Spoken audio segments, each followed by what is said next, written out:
hey, very good evening. क्या हाल चाल है? बढ़िया, मस्त, मजे में, ठीक ठाक, ठीक है। सो आज लेक्चर नंबर 3 केमिकल काइनेटिक्स का, जिसमें हम बात करने वाले हैं कि रेट लॉ एक्सप्रेशन कैसे निकालेंगे, रेट कांस्टेंट की वैल्यू कैसे फाइंड आउट करेंगे अगर हमको उससे रिलेटेड क्वेश्चन पूछा है। तो उससे पहले मैंने बोर्ड पे कुछ लिख रखा है आप सभी के लिए, उसको देखेंगे आप लोग और अपना अपना प्यार बांटेंगे। देखो, रेट लॉ एक्सप्रेशन मैंने बताया था कि रेट जो होता है वो रिएक्टेंट्स के कंसंट्रेशन के ऊपर डिपेंड करता है। ठीक है, रेट के बारे में आप सिर्फ एक्सपेरिमेंटल डेटा के बेसिस पर ही बता सकते हैं। Got it? ऐसा कोई तरीका नहीं है कि आप बस उसको देख करके बता दें। एक्सपेरिमेंट करना पड़ेगा लेबोरेटरी में जा करके, उसके बाद ही आप किसी का रेट बता सकते हैं। वेल, मैंने ऐसा लिखा था कुछ कि rate is equals to K A to the power X B to the power Y, जहां पे ए के रेस्पेक्ट में X is the order, B के रेस्पेक्ट में वाई इज द ऑर्डर। ऐसा लिखा हुआ था। अगर आपको नहीं पता तो आप प्लीज लास्ट लेक्चर देखिए और देख करके आइए, आपको समझ आएगा। ठीक है, उम्मीद करते हैं कि आज का लेक्चर बहुत इंटरेस्टिंग होगा और आप सबको समझ आएगा। अगर ना समझ आए तो प्लीज कमेंट बॉक्स में बताइएगा, अगर समझ आए तो भी कमेंट बॉक्स में बताइएगा। हम कमेंट बॉक्स में आपके कमेंट का इंतजार करते हैं। ठीक है, तो यहां मैंने कुछ टिपिकल रेट लॉ एक्सप्रेशन लिखा हुआ है, कुछ टिपिकल रेट लॉ के एक्सप्रेशन। लोग, पहले में मैंने लिखा है कि 2SO2 plus O2 in the presence of nitric oxide gives 2SO3। इसके लिए देखो रेट लॉ एक्सप्रेशन क्या लिखा है, और rate law expression, rate is equals to KO2, concentration of O2, O2 की कंसंट्रेशन, और उसके बाद से कंसंट्रेशन ऑफ NO की कंसंट्रेशन का 2।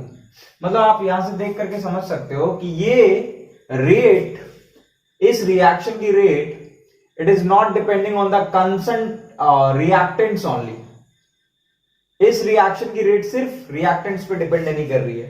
लुक, इस रिएक्शन की रेट डिपेंड कर रही है कैटलिस्ट पे। इज इट पॉसिबल कि क्या किसी रिएक्शन की रेट कैटलिस्ट पे डिपेंड कर जाए? बिल्कुल पॉसिबल है यार। मैंने बोला ना, एक्सपेरिमेंटली आता है तो चेक करना पड़ता है कि किसकी कंसंट्रेशन पर डिपेंड कर रहा है ना, किसकी कंसंट्रेशन की वजह से रेट में चेंजिंग आने वाली है। किसकी कंसंट्रेशन बदले तो रेट में चेंजिंग आएगी। तो हमने यहां बदल रखा है किसकी, मतलब हम किसकी कंसंट्रेशन को चेंज करेंगे तो रेट में चेंजिंग आएगी? Nitric oxide, catalyst. Is it possible? Yes. यहां देखो, O2 O3 ने 3O2 दिया, रेट इसके लिए क्या लिख रहे हो आप? रेट लिख रहे हो कि rate is equals to KO3 का 2, O2 का -1। मतलब O3 किधर है? रिएक्टेंट साइड, O2 किधर है? Product side. तो देख रहे हो तुम, प्रोडक्ट की कंसंट्रेशन पर भी रेट डिपेंड कर रही है, प्रोडक्ट की कंसंट्रेशन पे। और कैसे है, ध्यान देना, -1 का क्या मतलब हो गया? -1 का मतलब ये हो गया कि जब आप कंसंट्रेशन आधा करोगे, O2 की कंसंट्रेशन को आप घटाओगे, आधा करोगे, तो रेट जो होगी वो 2 टाइम्स इंक्रीज कर जाएगी। Rate will increase 2 times. What the point? H2 plus, अच्छा ये तीनों देखना, ये तीनों जो है, तीनों के तीनों हाइड्रोजन का रिएक्शन हैलोजेंस के साथ है। ठीक है, तो फंडामेंटली तो इनमें कोई अंतर नहीं है ना, देख रहे हो आप लोग, तीनों हैलोजन है और साथ में हाइड्रोजन से रिएक्शन हो रही है। अब H2 प्लस Cl2, Hmu के प्रेजेंस में, फोटोन के प्रेजेंस में रिएक्शन हुई और HCl का फॉर्मेशन हुआ। इसके लिए रेट ऑफ रिएक्शन देखो, कि H2 की कंसंट्रेशन टू द पावर 0, मतलब इसका ऑर्डर 0, इसका भी ऑर्डर 0। मतलब तुम H2 की कंसंट्रेशन कितनी भी बढ़ा लो, रेट पे कोई असर नहीं पड़ना। Cl2 की कंसंट्रेशन कितनी भी बढ़ा लो, रेट पे कोई असर नहीं पड़ना। इन दोनों की कंसंट्रेशन कितनी भी बढ़ाओ, रेट पे कोई असर नहीं पड़ेगा।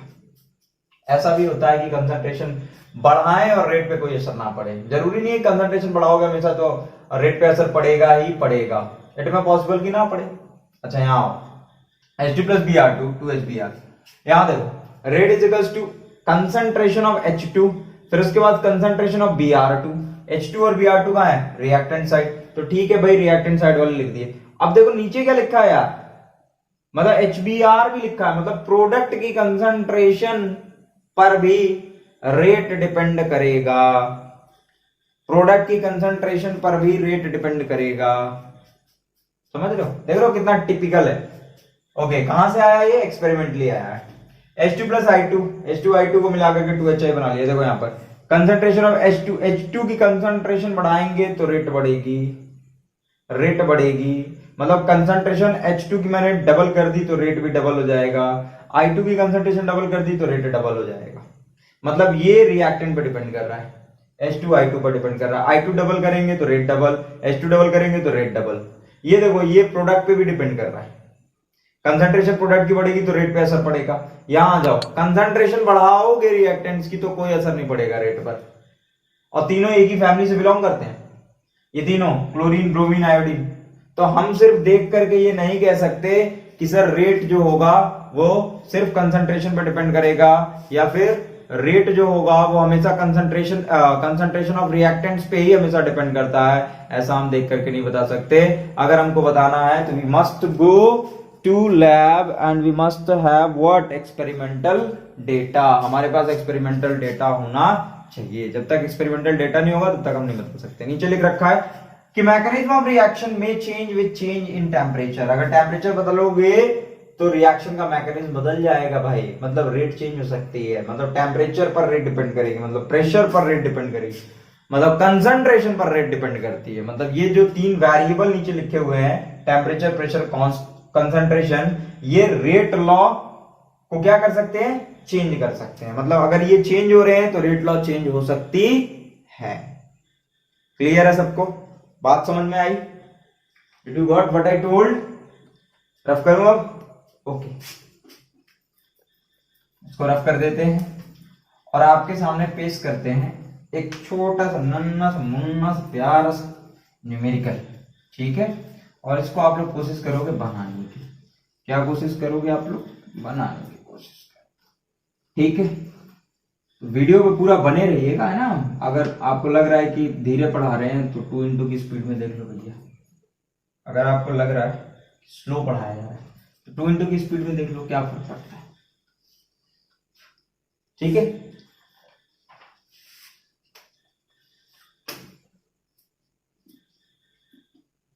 अब मैं एक न्यूमेरिकल लिखता हूं यहां, सारे लोग न्यूमेरिकल पे ध्यान देंगे। न्यूमेरिकल है हमारा, in a reaction when the volume of vessel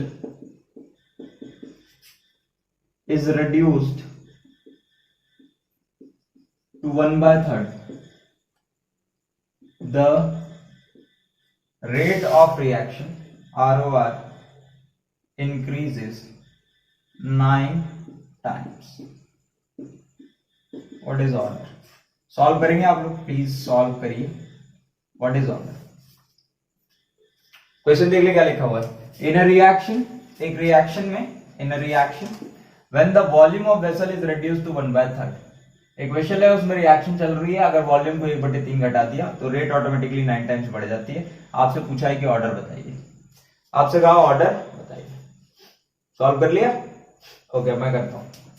तो आपसे कहा है शुरुआत में क्या कहा कि वॉल्यूम रिड्यूस हो रहा है, तो वॉल्यूम मान लो V था और रिड्यूस होकर के कितना हो गया, V/3 हो गया। ठीक है, 1/3 हो रहा है। और रेट ऑफ रिएक्शन क्या थी, शुरुआत में R थी, बाद में क्या हो गई, 9R हो गई। क्लियर, देख रहे हो, शुरुआत में R थी, बाद में 9R हो गई। ऑर्डर आपसे पूछा, तो कंसंट्रेशन बराबर क्या होता है, concentration is equal to number of moles upon volume होता है। तो बेटा कंसंट्रेशन बराबर number of moles upon volume. अब वॉल्यूम कितना हो गया, V/3। ठीक है, तो हम लिख सकते हैं N/V/3। 3 ऊपर जाएगा तो व्हाट विल हैपन, 3/VN। तो ये जो होगा ये किसके बराबर है, कंसंट्रेशन के। तो finally we will have 3C। ठीक है, क्या मिलेगा हमको, 3C। मतलब यहां से आप लिख सकते हो कि कंसंट्रेशन जो हो गई वो कितनी हो गई, 3 टाइम्स हो गई। कितनी होगी कंसंट्रेशन, 3 टाइम्स। मतलब वॉल्यूम को जैसे ही 1/3 रिड्यूस किया तो कंसंट्रेशन 3 टाइम्स हो गई। अब आपसे कहा है कि और रेट ऑफ रिएक्शन जो हो रहा है बच्चों, वो रेट ऑफ रिएक्शन 9 टाइम्स बढ़ रहा है। तो आप रेट ऑफ रिएक्शन का फॉर्मूला जानते हैं, rate of reaction is directly proportional to the concentration to the power n मान लिया हमने। ठीक है, तो हम यहां से लिख सकते हैं rate is equals to K concentration. Concentration कितनी है, 3C। To the power n। अब ये जो n है, this n is the order of reaction. आप जानते हो इस बात को बहुत अच्छे से, order of reaction, this n is the order of reaction, n ही ऑर्डर है। अब सोचो r कितना हो गया, 9 टाइम्स हो गया ना, 9 टाइम्स। तो अब आप सोचो कि इस n की जगह पे क्या रखोगे तो ये 9 हो जाएगा, क्या रखोगे तो 9 हो जाएगा। तो K3C और यहां से हम रख दें अगर 2, तो 3 3 9, तो ये 9R के इक्विवेलेंट हो गए, है ना। तो यहाँ पर कितना रखना है हमने, कितना रखना है। अगर आप चाहते तो यहाँ से कर लेते यार, देखो इतना अगर मैं K नहीं लिखता, यहाँ से लिखता सीधा सीधा, तो मैं लिखता R is directly proportional to, sorry मैं लिखता R कितना हो गया, 9 टाइम्स हो गया, तो 9R is directly proportional to concentration कितनी थी 3C, और कंसंट्रेशन 3C और N। तो N की जगह पे मैं कितना रखूंगी, ये 9R के इक्विवेलेंट हो, सोचो आप। तो 9R will be directly proportional to 3C and that is 2। अगर 2 रख दूंगा तो 3 3 या 9 हो जाएगा, तो कहानी बन गई। इसका मतलब कि ऑर्डर कितना हो गया, order is equals to, order of reaction is equals to. Clear है, समझ आया सबको, रफ करें, ओके। तो ये छोटी सी कहानी, छोटा सा न्यूमेरिकल, ओके। मुझे लगता है सबको समझ आया होगा। रेट का एक्सप्रेशन याद रखेंगे आप सारे लोग, rate is equals to K A to the power x and b to the power y। x is the order of reaction with respect to a and y is the order of reaction with respect to b। clear clear clear, सबको clear? Yes yes sir, clear है sir, clear है, कितनी बार पूछेंगे। Okay okay ठीक है भाई। अब हम एक क्वेश्चन लिखने जा रहे हैं, सारे लोग ध्यान देंगे। क्वेश्चन है आपके सामने, the experimental data for a reaction. एक रिएक्शन के लिए आपको एक्सपेरिमेंटल डेटा दिया गया है, जिसमें कंसंट्रेशन A की, कंसंट्रेशन B की और रेट आपको दी हुई है। क्या क्या दिया है, A की कंसंट्रेशन, B की कंसंट्रेशन और रेट। A की कंसंट्रेशन देखिए कितनी दी है, 0.50, फिर कितनी दी है 0.50, फिर दिया 1.00, ठीक है 0.50 0.50 1.00। फिर B की कंसंट्रेशन दी हुई है 0.50 1.00 1.00, इतना दिया हुआ है। रेट आपको दिया है 1.6 इंटू 10 टू द पावर -4, फिर दिया हुआ है 3.2 इंटू 10 टू द पावर -4, फिर दिया आपको 6.4 इंटू 10 टू द पावर -4। आपसे पूछा क्या उसने कहा फाइंड रेट लॉ। क्या निकालना है आपको, रेट लॉ निकालना है, फाइंड रेट लॉ। अब इसको कैसे सॉल्व करेंगे यार, मतलब देखो इनिशियल कंसंट्रेशन आपको 0.50 एक बार दी थी, फिर बी की भी उतनी दी थी और रेट इतना दिया था, फिर इतना इतना इतना, फिर इतना इतना इतना। आपसे पूछ लिया रेट लॉ का एक्सप्रेशन बताइए, रेट लॉ का एक्सप्रेशन बताइए, कैसे निकालोगे बताओ, सॉल्व करोगे? चलो अब सबसे पहले आप एक काम करो कि आप रेट लॉ लिख लो। तो रेट बराबर क्या होता है, रेट बराबर होता है K concentration of A to the power X concentration of B to the power Y। हो जाएगा। तो पहले के लिए लिखो आप, रेट की जगह पे कितना लिखोगे 1.6 इंटू 10 टू द पावर -4 बराबर K कंसंट्रेशन ऑफ A की कंसंट्रेशन कितनी है 0.50 टू द पावर X, फिर B की कंसंट्रेशन कितनी 0.50 टू द पावर Y। इसको बोलो आप इक्वेशन नंबर फर्स्ट, ठीक है, क्लियर है? ओके। अब उसके बाद से इसके लिए लिखो, इसके लिए सेकंड के लिए लिखो। सेकंड के लिए लिखोगे आप, तो लिखोगे आप 3.2 into 10 to the power -4 is equals to K concentration of A 0.50 to the power X, फिर concentration of Y 1.00 to the power Y। This is equation number 7, ठीक है। अभी इक्वेशन नंबर 3 को कुछ देर के लिए स्किप मार रहे हैं, छोड़ रहे हैं, पहले इन दो इक्वेशन को सॉल्व कर लेते हैं। मतलब देखो तुमको 3 वेरिएबल दिख रहे होंगे, एक तो K दिख रहा है, एक X दिख रहा है और एक Y दिख रहा है। अब यार तुमको एक वेरिएबल की वैल्यू चाहिए, बात समझ गए, कोई एक वेरिएबल की वैल्यू चाहिए, मतलब 2 कट जाने चाहिए। तो 2 कट जाने चाहिए, तो ऐसा क्या किया जाए कि 2 वेरिएबल गायब हो जाए। तो आप एक काम करो, आप क्या करोगे, divide equation second by first, divide equation second by first से सेकंड को फर्स्ट से डिवाइड मारते हैं, ठीक है। सेकंड को फर्स्ट से डिवाइड मारेंगे तो क्या आएगा 3.2 इंटू 10⁻⁻4 अपॉन में फर्स्ट के लिए क्या है 1.6 इंटू 10⁻⁻4 बराबर के 0.50 टू द पावर x फिर 1.00 टू द पावर y। यहां आ जाओ, कितना आएगा, फर्स्ट इक्वेशन लिखनी है, सेकंड को डिवाइड मारा था फर्स्ट से तो k 0.50 to the power x और ये दिया है 0.50 to the power y। Clear है, डिवाइड कर दी। अब यहां से देखो 10⁻⁻4 से ये कैंसिल आउट, इससे ये 2 टाइम्स कट जाएगा, 16 दूनी 32, 2 इज इक्वल्स टू ये कैंसिल आउट, ये कैंसिल आउट, यहां से क्या बचा तुम्हारा 0.5, ठीक है। तो तुम्हारा बच जाएगा तो 0 पर नीचे, ये 0.5 से ये हो जाएगा तुम्हारा 2 टाइम्स कटेगा, है ना, तो ये हो जाएगा 2 to the power y।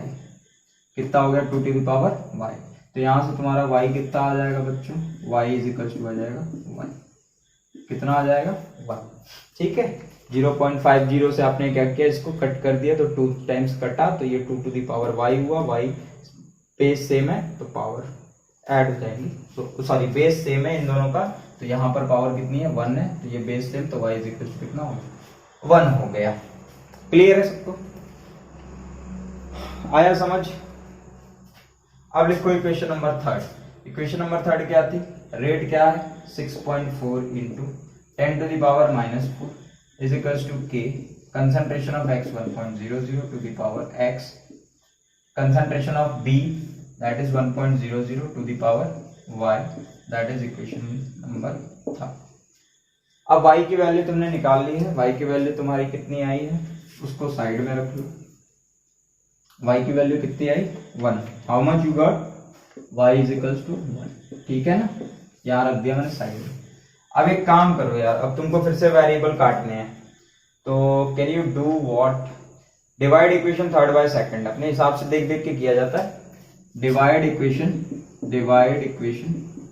3rd by 2nd, 3rd equation को 2nd से डिवाइड मार दो, 3rd इक्वेशन को 2nd से डिवाइड मार दो, सो ये हो जाएगा 6.4 इंटू 10 टू द पावर -4, क्या लिख सकता हूं मैं 6.4 into 10 to the power -4 is equals to k 1.00 to the power x फिर 1.00 टू द पावर y, यहां पर आएगा तुम्हारा 3.2 into 10 to the power -4 is equals to ये हो जाएगा तुम्हारा k 0.50 to the power x फिर हो जाएगा 1.00 टू द पावर y। देखो बेटा इससे ये कैंसल आउट हो गया और ये कैंसल आउट, ये 2 टाइम्स कट जाएगा, क्लियर है, इससे ये कट जाएगा तो क्या बचेगा तुम्हारा, इस बार देखना थोड़ा ध्यान से, 2 यहाँ बचा और यहाँ से फिर से ये 2 टाइम्स जाएगा तो 2 टू द पावर कितना हो जाएगा 2 टू द पावर x, तो यहाँ से फिर से x की वैल्यू कितनी आ गई 1, x1 आया y1 आया, क्लियर है सबको, x1 आया y1 आया, ठीक है। तो रेट लॉ एक्सप्रेशन हमारा क्या था, रेट लॉ एक्सप्रेशन थोड़ा देखिएगा क्या था हमारा, ये था इट वाज, अब यहाँ पर x की जगह में तो क्या रखना है 1 रखना है और y की जगह भी क्या रखना है 1 रखना है, तो रेट बराबर क्या लिख सकते हो तुम, what you can write, rate बराबर लिख सकते हो that is k a to the power x, अब a किसी को भी मान लो इसके लिए लिख रहे हो तुम, इसके लिए लिख रहे हो तो a टू द पावर मतलब 0.50 टू द पावर 1 हो जाएगा और b टू द पावर कितना हो जाएगा 0.50 टू द पावर 1, मतलब ऑल ओवर आप इसको ऐसे लिख सकते हो, एक मिनट ऐसे मत लिखो, आप इसको ऐसे लिख लो, that will be your rate law. कैसे होगा, रेट बराबर k a to the power 1, x ये 1 आया था ना, देखा, and b to the power भी कितना आएगा 1, so this one is your rate law expression, ये तुम्हारा रेट लॉ एक्सप्रेशन आ गया। अब इसमें एक और क्वेश्चन पूछ लेता है कि रेट कांस्टेंट बताओ, रेट कांस्टेंट। तो बच्चों रेट कांस्टेंट की वैल्यू कैसे निकलेगी? क्या मैं ये रफ करूं थोड़ा सा? समझ गए सारे लोग? तो स्क्रीनशॉट ले लीजिए, नोट कर लीजिएगा, ठीक है। अब मैं इसको रफ करता हूं और आपसे रेट कांस्टेंट अगर उसने कहा कि find out the rate constant बताइए इस क्वेश्चन में, तो आपको ज्यादा कुछ नहीं करना है। क्या करना है, आपने सारी तो चीजें आपने निकाल ही ली है यार, सब कुछ तो फाइंड आउट कर ही लिया। तो रेट बराबर होगा K A to the power X B to the power Y. तो यहां से रेट बराबर कितना रखो, 1.6 इंटू 10 टू द पावर -4। के रेट कांस्टेंट के ही होता है, ये निकालना अपने को। के की वैल्यू कितनी है 0.50 to the power x, x कितना आया था 1, बी कितना है 0.50, कितना आया था वाई 1 आया था। तो यहां से अगर आप चाहो तो ये 1 1 हो जाएगा, ठीक है। तो 1.6 into 10 to the power -4 upon 0.5 into 0.5 that is equal to K. तो यहां से आप चाहो तो निकाल लेना, ठीक है। के की वैल्यू निकल जाएगी, आपको मिल जाएगी के की वैल्यू, ठीक है। के की वैल्यू आपको यहां से मिल जाएगी। मैंने आपको बता दिया था फॉर्मूला, रेट कांस्टेंट की यूनिट आपको बताई थी, आपको शायद याद हो कि रेट कांस्टेंट की यूनिट मैंने लिखी थी कि मोल पर litre 1 minus n s minus 1, ये पर सेकेंड, ठीक है। मोल पर लीटर 1 माइनस एन। तो अब भैया एन क्या है, ऑर्डर ऑफ रिएक्शन, चेक कर लेना ऑर्डर ऑफ रिएक्शन क्या आया तुम्हारा, एन की जगह रख देना और वो के की यूनिट बन जाएगी। अगर एन की वैल्यू 1 आई तो 1 minus 1 that is equal to 0, तो किसी की पावर 0 मतलब 1, तो केवल के की यूनिट क्या बचेगी, पर सेकेंड। अगर एन की वैल्यू 0 आई तो यूनिट क्या बनेगी, मोल पर लीटर पर सेकेंड। अगर एन की वैल्यू 2 आई तो क्या बनेगी यूनिट, मोल पर लीटर इनवर्स पर सेकेंड, ठीक है। क्लियर है? समस्या किसी को कुछ नहीं? ओके, रफ करते हैं इसको फटाफट। Should we rough that? Yes. Okay, अब हमको दूसरा क्वेश्चन दिया गया, लेकिन हमको बोला गया कि find out the order of reaction. Reaction का ऑर्डर पता करिए विद इन 30 सेकेंड्स। कितने सेकेंड्स में? 30 सेकेंड्स में, ठीक है।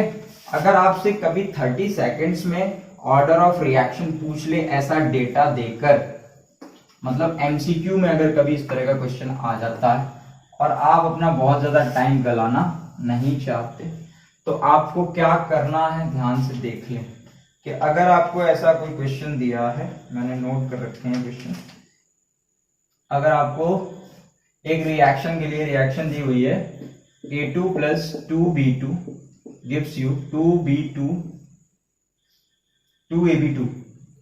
2AB2 ऐसे करके आपको एक रिएक्शन अगर दी हुई है और आपको कुछ वैल्यूज उसने पकड़ा दी, बोला 0.1 0.2 0.2, 3 बार किया और ये वैल्यूज हैं 0.1 0.2 0.4, ठीक है। 5 इंटू 10 टू द पावर -2, फिर 1 इंटू 10 टू द पावर -1, फिर 2 इंटू 10 टू द पावर -1। अब आपसे क्वेश्चन पूछ लिया कि फाइंड आउट रेट लॉ, या फिर आपसे कहा उसने फाइंड ऑर्डर ऑफ रिएक्शन।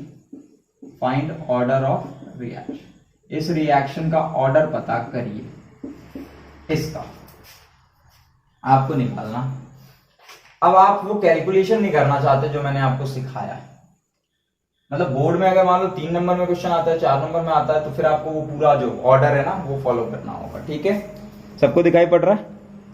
वो ऑर्डर पूरा फॉलो करना पड़ेगा। लेकिन अगर आप उसको शॉर्टकट करना चाहते हो, शॉर्ट वे में करना चाहते हो, मतलब आपको एमसीक्यू में क्वेश्चन दिया हुआ है और आपने करना है इसको सॉल्व, तो आप एक काम करोगे, क्या आप देखोगे कि यहां पर देखो, यहां पर यहां से यहां ये जो 0.2 है और ये 0.2 है, ये कांस्टेंट है, मतलब कि ए जो है वो इस स्टेप में कांस्टेंट है, लेकिन रेट ऑफ रिएक्शन चेंज हो रही है। देखो ध्यान से, रेट ऑफ रिएक्शन चेंज हो रही है, ये कांस्टेंट है और ये चेंज हो रहा है। मतलब कि अगर तुमने कोई रिएक्शन करा रहे हो तुम, ए और बी ले रखा है, उसकी वजह से रेट में चेंजिंग आ रही है, और ए अगर कांस्टेंट है, इसका मतलब कि रेट में जो चेंजिंग आ रही है उसके लिए जिम्मेदार कौन है?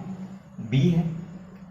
बी है ना जिम्मेदार, या तो ए होगा या बी होगा, और ए तो कांस्टेंट है, इसका मतलब बी जिम्मेदार। तो बी में देखो, बी 0.2 से कितना बढ़ा, 0.4, मतलब कितने से इंटू मारना है आपको, 2 से इंटू मारना, मतलब ये डबल हो रहा है, 0.2 से 0.4 जा रहा है, मतलब ये डबल हो रहा है। यहां देखो क्या हो रहा है, यहां पर रेट के साथ क्या हो रहा है, रेट भी क्या हो रहा है, डबल हो रहा है, मतलब बी जब डबल हुआ तो रेट भी डबल हो गया, मतलब rate is directly proportional to what, B. Can you write like that कि rate is directly proportional to the concentration of B, मतलब बी जब डबल हो रहा है तो रेट भी डबल हो रहा है, बी जब डबल हो रहा है तो रेट भी डबल हो रहा है, ऐसे लिख दो क्या। फिर आ जाओ ए पर, अब देखो बी पे आ जाओ, बी में देखो 0.1 से 0.2, फिर 0.2 से 0.4, यू कैन सी दैट, आप देख सकते हो, बहुत आसानी से आप देख सकते हो कि जब आप इसको डबल मार रहे हो, मतलब ये बी को अगर आप खास तौर बी को देखेंगे तो बी कभी भी कांस्टेंट नहीं हो रहा है, देखो 0.1 से 0.2, 0.2 से 0.4, बी कांस्टेंट नहीं हो रहा, तो बी कांस्टेंट नहीं है, इसका मतलब क्या है कि अगर 5 इंटू 10⁻² से 1 इंटू 10⁻1 पे रिएक्शन जा रही है, इसका मतलब कि इसमें रोल ए का भी है और बी का भी है, दोनों का रोल है, दोनों का रोल है। तो जब आप रेट निकालोगे ए के लिए तो rate will be directly proportional to the concentration of A to the power 0, मतलब ए जो है उसकी वजह से रेट में कोई चेंजिंग ऑल ओवर नहीं आ रही, मतलब जब बी कांस्टेंट है, ऐसा कोई केस नहीं है कि जब बी कांस्टेंट हो, देख रहे हो 2 बार बी कांस्टेंट हो जाए, ऐसा कुछ हो तो रहा नहीं है, तो इसका मतलब कि ए जो होगा, ए पे जो ऑर्डर आने वाला है दैट इज 0, ए पे जो ऑर्डर आएगा वो 0 होगा, तो यहां से आप लिखोगे rate is equal to K A to the power 0 और बी टू द पावर 1, ये रहा आपका rate law, this one is your rate law, समझ गए। अब ऑर्डर ऑफ रिएक्शन आपसे पूछा उसने, तो क्या करोगे, ओवरऑल ऑर्डर ऑफ रिएक्शन कौन सी रिएक्शन है ये, फर्स्ट ऑर्डर ऑफ रिएक्शन, कौन सा है, फर्स्ट ऑर्डर ऑफ रिएक्शन। मैंने बताया था ओवरऑल ऑर्डर ऑफ रिएक्शन आपसे बोलेगा नहीं, वो आपसे सीधे कहेगा ऑर्डर ऑफ रिएक्शन पता करो, तो आप इन दोनों को ऐड कर देना, x प्लस वाई को जब आप ऐड करोगे तो आपको ओवरऑल ऑर्डर ऑफ रिएक्शन मिलता है, ओवरऑल, तो बेटा x कितना है 0 और y कितना है 1, so that is equal to 1, तो ओवरऑल ऑर्डर ऑफ रिएक्शन कितना है 1 आया, तो फर्स्ट ऑर्डर ऑफ रिएक्शन है ये। अब बता लोगे आप, फटाफट बताना है आपको, क्या करना है आप ध्यान से देखना, आपको ये चेक करना है, ए में चेक करो, पहले ए में चेक करो कि ये कांस्टेंट है, ये कांस्टेंट है, इसका मतलब कि इसको छुपा लो, मतलब इसकी वजह से कोई इफेक्ट नहीं हो रहा, इसका मतलब बी की वजह से रेट पे इफेक्ट पड़ रहा है, तो बी की वजह से क्या इफेक्ट पड़ रहा है, देखना बी जो है जब ये कांस्टेंट है तो बी के साथ क्या हो रहा है, बी डबल हो रहा है, जब बी डबल हो रहा है तो उस टाइम पर रेट जो है वो भी डबल हो रही है, मतलब कि रेट ऑफ रिएक्शन जो है वो बी के कंसंट्रेशन के डायरेक्टली प्रोपोर्शनल है, मतलब rate of reaction is directly proportional to concentration of B, इसका मतलब बी जितना बढ़ रहा है उतना ही रेट बढ़ रहा है, तो इसका मतलब कि इसके ऊपर 1 आ गया, ठीक है। और यहां पर आपको मैंने बता दिया कि यहां पर ए की कंसंट्रेशन के ऊपर जो होगा वो ऑर्डर जो होगा वो 0 हो जाएगा, क्यों हुआ, क्योंकि कभी भी बी कांस्टेंट हो ही नहीं रहा, ठीक है। तो यहां से आपने कहा कि rate is equal to K A to the power 0 और B to the power 1, overall order of reaction that is equal to 1, rate constant आप निकाल सकते हो अगर आपका मन है तो, मैंने बता दिया आपको तरीका निकालने का, ठीक है। रफ करें, रफ करें, रफ करें, ओके। सो थर्ड क्वेश्चन इसी पर है, our third question on the basis of this is what, किस पे फिर से आपसे रेट लॉ ही पूछेगा, थोड़ा सा वैल्यूज जो है एक्सपेरिमेंट, नंबर ऑफ एक्सपेरिमेंट जो होगा वो बढ़ा देगा, ऐसा भी तो हो सकता है कि नंबर ऑफ एक्सपेरिमेंट को इंक्रीज कर दे, तो उससे डरने वाली बात नहीं है, ठीक है, डरना मना है, ये हटा दो। अब हमने एक reaction Lee that was 2a, ओहो यही लिखता हूं मैं, रिएक्शन ली हमने, रिएक्शन तो कोई मतलब नहीं होता, 2a plus d gives you c plus a, ऐसे करके, और आपको वैल्यूज दे रखी 0.1, 0.3, 0.3 और 0.4, ऐसे करके, फिर 0.1, 0.2, 0.4 एंड 0.1, ठीक है। रेट आपको दिया उसने 2 इंटू 10 टू द पावर -2, फिर दिया 4 इंटू 10 टू द पावर -2, फिर दिया 8 इंटू 10 टू द पावर -2 और फिर दिया 2 into 10 to the power -2, clear, ये दे रखा है और आपसे पूछ दिया रेट लॉ बताओ। अब आप चेक करोगे, फटाफट चेक करोगे कि ए कब कांस्टेंट हो रहा है, देखो ए इस केस में कांस्टेंट है, ए हियर कांस्टेंट। अब यहां देखोगे आपकी बी की वजह से रेट पे क्या असर पड़ रहा है, 4 दूनी 8 इंटू 2 और ये 2 दूनी 4 इंटू 2, मतलब rate is directly proportional to concentration of B. ठीक है, रेट बी के कंसंट्रेशन के डायरेक्टली प्रोपोर्शनल है। अब देखो बी कब कांस्टेंट हो रहा है, यहां से यहां, पहले से चौथे में बी कांस्टेंट है, देख रहे हो। तो पहले से चौथे में ए के साथ क्या हो रहा है, ए 4 गुना हो रहा है इंटू 4, देखना बी कांस्टेंट है और ए 4 टाइम्स हो रहा है, मतलब बी का कोई असर नहीं पड़ना। अब ए के असर की, ए की वजह से रेट में बदलाव आएगा, तो रेट देखो क्या हो रहा है, रेट जो था वही का वही है। रेट देख रहे हो, रेट में कोई चेंजिंग नहीं आ रही, 1 to 4 जा रहे हो तो रेट में कोई चेंजिंग नहीं आ रही, ध्यान से सुन लो, रेट में कोई चेंजिंग नहीं आ रही। तो रेट में अगर कोई चेंजिंग नहीं आ रही है, इसका मतलब कि इसकी कंसंट्रेशन बढ़ाओ घटाओ जो मन करे वो करो, उसकी वजह से रेट में कोई चेंजिंग नहीं आ रही। तो रेट में अगर कोई चेंजिंग नहीं आ रही तो इसका मतलब rate is directly proportional to A to the power 0। ठीक है, अब यहां से आप फटाफट रेट कांस्टेंट निकाल सकते हो, rate is equals to K A to the power 0 और बी टू द पावर 1। ठीक है, अब ये रेट लॉ एक्सप्रेशन हो गया और यहां से तुम चाहो तो रेट कांस्टेंट निकाल सकते हो। इसकी वैल्यू रखो, ए की वैल्यू रख दो, उठा के पुट करो और रेट कांस्टेंट, रेट की वैल्यू रखो और कांस्टेंट पता कर लो। क्लियर सबको, क्लियर है?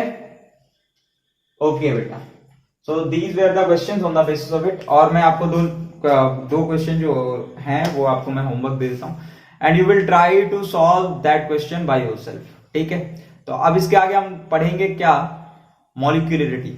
ठीक है, मॉलिक्यूलरिटी ऑफ रिएक्शन के बारे में पढ़ेंगे हम, इंटीग्रेटेड रेट के बारे में पढ़ेंगे, इंटीग्रेटेड, और थोड़ा सा सूडो जीरो ऑर्डर, और उसके बाद zero order, first order, second order, इनके बारे में बात करेंगे। ठीक है, तो मुझे लगता है कि वीडियो आपको समझ में आएगा, मतलब जो भी कुछ पढ़ाएगा आपको समझ में आएगा। ठीक है, फिर थैंक यू, अपना ख्याल रखिए, मस्त पढ़ाई करते रहिए जितना हो सके उतना। ओके।